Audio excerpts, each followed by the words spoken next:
Welcome to Penrose Learning, where we make understanding easy.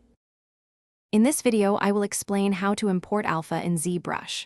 First, it's crucial to understand that alphas are grayscale images, where white represents the highest point and black the lowest. For optimal results, your alpha image should be a perfect square, like 512 by 512 pixels, and saved as a 16-bit PSD or TIFF file. This preparation ensures ZBrush interprets the depth information correctly, giving you precise control over your sculpting details. Before importing, open your alpha in an image editor like Photoshop. Convert the image to grayscale mode. This is essential for ZBrush to read it as depth information. Next, adjust the contrast and brightness to clearly define the light and dark areas, which will translate to high and low points on your model.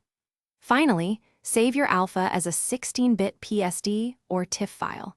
This preserves the subtle tonal variations, ensuring smooth transitions in your ZBrush sculpt. Now, let's bring that alpha into ZBrush. Open ZBrush and locate the alpha palette, usually on the right side of your interface.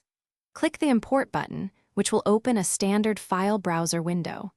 Navigate to where you saved your prepared 16-bit grayscale alpha file and select it.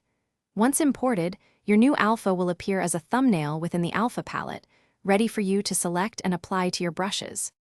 With your alpha imported, it's time to apply it. First, select a sculpting brush, like the standard or clay buildup brush from the brush palette. Then, click on your newly imported alpha in the alpha palette to assign it to your active brush.